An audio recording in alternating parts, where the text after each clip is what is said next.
Memang tidak bisa kita pahami secara mentah bagaimana cara mendeskripsikan Pokemon tipe petarung secara tepat.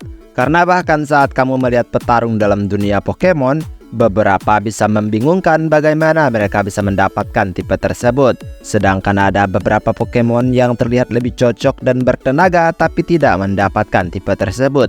Jadinya sebagai penggemar tentu saja membingungkan bagaimana mendeskripsikan masing-masing dari mereka. Terlebih lagi tidak semua penyerang fisik adalah petarung, dan tidak semua yang berotot juga demikian. Perlu pemahaman berbeda di setiap spesies sehingga kita pun akan kesulitan memahaminya. Dunia Pokemon memang unik dalam tipe mereka. Tidak semua hal harus dikaitkan dengan sempurna, ya termasuk tipe dan penampilannya. Ini sesuai permintaan salah satu di antara kalian. Jadi kalau begitu mari langsung saja kita masuk ke daftarnya. Let's go! Electabuzz. Dimulai dari generasi pertama. Daripada kamu melihat Kabutops sebagai Pokemon tipe Fighting, malah menurutku Electabuzz inilah Pokemon Gen 1 yang benar-benar tampak seperti petarung alami. Dikategorikan sebagai Electric Pokemon, jelas ia memang akan bertipe elektrik, memiliki tubuh tegap, berdiri, dan kokoh dalam desainnya. Tampilannya yang agak lebih garang membuat ia tampak lebih bertenaga dari beberapa petarung yang kita kenal. Namun bagian terpenting dari Electabuzz jelas adalah kedua tangannya. Kamu dapat melihat bagaimana kedua tangan ini mengepal seperti tangan manusia. Pastinya ini akan lebih kuat saat dilancarkan, apalagi dengan Thunder Punch yang ia pelajari. Dan ini berlaku juga sampai ke evolusinya. Ursaring. Di generasi kedua, Ursaring adalah Pokemon yang menurutku seperti petarung alami. Beruang seperti ini cukup untuk menakut-nakuti lawannya. Keganasan hewan ini memang tidak bisa diragukan lagi. Dia adalah hewan yang sadis. Makanya Ursaring pun jauh lebih mengerikan dari apa yang terlihat. Hibernator Pokemon ini memiliki kaki dan tangan yang kokoh dan penuh tenaga. Digabungkan dengan kuku tajamnya yang jauh akan lebih mematikan. Namun bukan tampilannya saja yang memperjelas titel petarungnya, tetapi stat attack-nya yang sangat tinggi dari semua statnya memberikan ia kesempatan untuk memukul dengan Hammer Arm yang merupakan move fisik kuat dari tipe Fighting, dan ia mempelajarinya. Slaking. Di generasi ketiga, menurutku Slaking adalah rajanya petarung tapi bukan petarung. Slaking memang tidaklah patut untuk ditiru. Dia dikategorikan sebagai lazy Pokemon alias Pokemon yang pemalas. Tapi sebenarnya dia sangat kuat. Hal buruk berupa kemalasan menutupi fakta jika kekuatannya ini bisa sangat mematikan. Kamu yang menghadapi ia di dalam permainan pun mungkin pernah kesulitan menghadapi Slaking ini. Dia berbaring di lapangan dengan penuh rumput dan hanya mencomot makanan di sekitarnya. Stat Slaking yang melampaui beberapa stat legendary dan mythical adalah nilai tambah untuk dirinya. Belum lagi ini diperkuat dengan HP, attack, dan defense serta speed yang berada di angka 100. Memungkinkan move fisik seperti tipe Fighting mampu meremukkan tulang lawannya. Lopunny. Berbeda dengan beberapa generasi, di generasi keempat ini aku melihat seekor Pokemon feminim tampak seperti petarung alami. Lopunny adalah Pokemon kelinci yang berdiri dan berbulu alias Fury bagi sebagian penggemar. Terkadang, Pokemon yang seperti gadis ini bisa menjadi petarung alami karena kekuatan hantaman mereka yang menyakitkan. Belum lagi Lopunny memiliki kaki yang kokoh dan cukup bertenaga untuk menendang lawannya. Kaki kelinci saja sudah cukup kuat, apalagi saat kaki tersebut berubah seperti ini. Maka tidak mengherankan saat memasuki bentuk mega evolusi, ia pun dijadikan Pokemon normal fighting. Darmanitan. Awalnya aku pikir Zoroark juga layak jadi tipe fighting, tetapi Darmanitan bahkan sangat-sangat layak mendapatkan tipe tersebut. Aku agak heran ya mengapa beberapa tipe fire memiliki desain yang cenderung mengarah pada petarung. Makanya ada tuh beberapa fire selalu dikombinasikan dengan fighting seperti ketiga starter di Pokemon.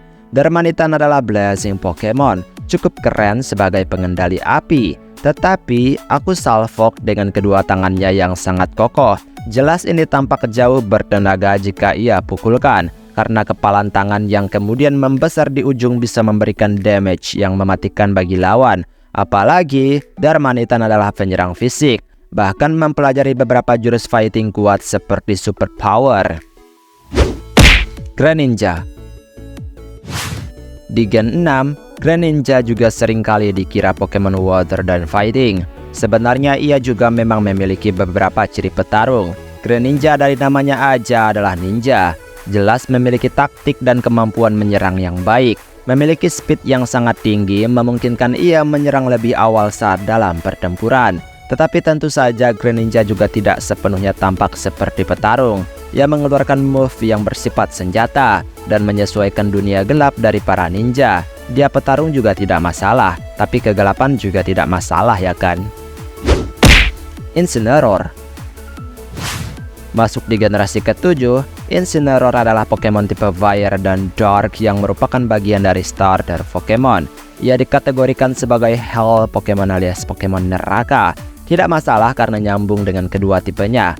Tapi tahukah kamu, awalnya banyak orang yang mengira Incineroar juga akan menjadi starter Pokemon tipe Fire dan Fighting. Karena memang bukan salah penggemar mengira hal tersebut akan terjadi. Tidak perlu jauh-jauh untuk menebak hal tersebut. Tampilan Incineroar bahkan lebih kekar dari kebanyakan Pokemon tipe Fighting. Kaki jenjang ada, tangan berotot dan telapak tangan yang besar ada, dan otot dada dan perut six pack pun ada. Bahkan ia mempelajari move fighting juga, dan merupakan penyerang fisik yang handal. Tapi karena starter fire fighting udah kebanyakan, jadi tentu saja pengembang tidak ingin ambil resiko yang membosankan. Zeraora. Masih dari generasi ke-7, kali ini ada Pokemon mythical yang juga sering salah diingat dalam tipe. Zeraora adalah Pokemon pure tipe elektrik. Tidak ada embel-embel apapun selain elektrik alami. Tapi keseluruhan tampilan Zeraora telah menipu banyak penggemar. Tubuh efisien Zeraora memungkinkan ia melancarkan serangan dengan cepat dan mematikan. Ini didukung dengan kaki dan tangannya yang juga kokoh. Bahkan dari tangannya aja ini tuh benar-benar telah mendeskripsikan kekuatan pukulan dari dirinya. Belum lagi attack-nya yang tinggi. Dan dia adalah penyerang fisik yang handal. Makanya dia juga mempelajari banyak move tipe fighting. Cinderace. Di generasi ke-8, starter ini juga sering dikira petarung oleh beberapa orang. Mungkin mudah untuk melepaskan fakta jika Cinderace tidak terlalu mencolok untuk tipe petarung. Tetapi, tetap saja masih ada saja yang mengira tendangan bola api yang ia keluarkan adalah lambang petarungnya. Cinderace memang Pokemon kesekian dari keluarga starter api yang memiliki kecenderungan sebagai tipe fighting. Dari keseluruhan statistiknya, ia memiliki attack dan speed di atas 100, memungkinkan ia mempelajari move fisik dengan sangat baik. Tapi ingat, striker Pokemon ini pure tipe fire. Zerud. Dan terakhir masih dari generasi ke-8, Zerud si simpanse nakal. Sebenarnya grass dan juga fighting sering dikombinasikan dalam seekor Pokemon. Makanya mungkin Zerud tidak diberikan tipe fighting melainkan tipe dark agar tidak membosankan.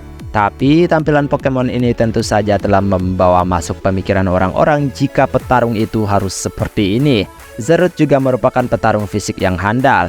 Dia juga Pokemon mythical yang kuat. Tetapi jika semua Pokemon berpenampilan seperti ini menjadi tipe fighting, maka dunia Pokemonnya akan sangat membosankan.